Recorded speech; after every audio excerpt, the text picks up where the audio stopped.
റോഡിലെ വെള്ളക്കെട്ട് നാട്ടുകാർക്ക് ദുരിതമാകുന്ന വാർത്തയാണ് ഇനി പങ്കുവെക്കാനുള്ളത്. കോഴിക്കോട് പന്തീരങ്കാവിന് സമീപം അത്താണി പനമരത്താണ് വെള്ളക്കെട്ട്. പ്രശ്നം പരിഹരിക്കാൻ ഇടപെടലുണ്ടായില്ലെങ്കിൽ വലിയ പ്രക്ഷോഭത്തിലേക്ക് കടക്കും എന്നാണ് പ്രദേശവാസികൾ പറയുന്നത്. നിരന്തരമായി ഈ വിഷയം അധികൃതരുടെ ശ്രദ്ധയിലേക്ക് പെടുത്തി, പക്ഷേ യാതൊരു തരത്തിലുള്ള ഇടപെടൽ ഉണ്ടായില്ല എന്നും പ്രദേശവാസികൾ കുറ്റപ്പെടുത്തുന്നുണ്ട്.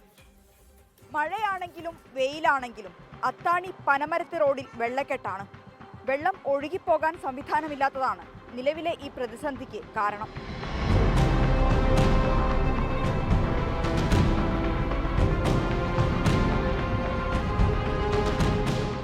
വെള്ളക്കെട്ട് മാത്രമല്ല ഈ റോഡിന്റെ പ്രശ്നം. റോഡാകെ തകർന്നു കിടക്കുകയാണ്. വെള്ളക്കെട്ടിലും റോഡിലെ കുഴിയിലും വീണ് ആളുകൾക്ക് പരുക്കുപറ്റുന്നത് നിത്യസംഭവം. ഇരുചക്ര വാഹനങ്ങളാണ് അപകടത്തിൽപ്പെടുന്നത്. വാഹനങ്ങൾ കുഴിയിൽ ചാടുമ്പോൾ വെള്ളം തെറിച്ച് കാൽനടയാത്രക്കാരും വാഹനയാത്രക്കാരും തമ്മിൽ തർക്കം പതിവ്. കുഴിയുള്ളത് അറിയാതെ എത്തുന്നവർക്കും അപകടമുണ്ടാകുന്നു. ഈ റോഡിന്റെ നിലവിലുള്ള ശോചനീയമായ അവസ്ഥയാണ്. നാട്ടുകാർക്ക് ഈ ഹൈവേ വന്നതിന് ശേഷം വളരെയധികം ദുരിതമാണ്. ഇത് ചെറിയ മഴക്ക് കെട്ടിക്കിടക്കുന്ന വെള്ളമാണത്. ഇത് വാഹനങ്ങൾ അങ്ങോട്ട് കടന്നു പോകാൻ പറ്റില്ല. എത്രയോ സ്ത്രീകളും കുട്ടികളൊക്കെ വീണ് എല്ല് പൊട്ടിയ ആൾക്കാരൊക്കെ ഉണ്ട്.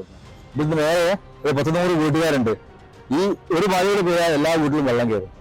ഇത് വളരെ മോശമായ ഭാഗത്തുനിന്നൊക്കെ ഒഴുകി വരുന്ന വെള്ളമാണ്. റോഡിൽ നിറയുന്ന വെള്ളം ഒഴുകിപ്പോകാൻ നിലവിൽ സംവിധാനമില്ല.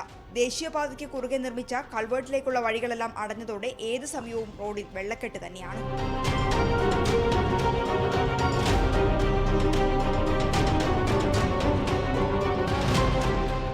നിരവധി തവണ അധികാരികൾക്ക് മുന്നിൽ നിവേദനങ്ങളും പരാതികളുമെല്ലാം നൽകിയതാണ്. പക്ഷേ വെള്ളക്കെട്ടിനു മാത്രം പരിഹാരമില്ല.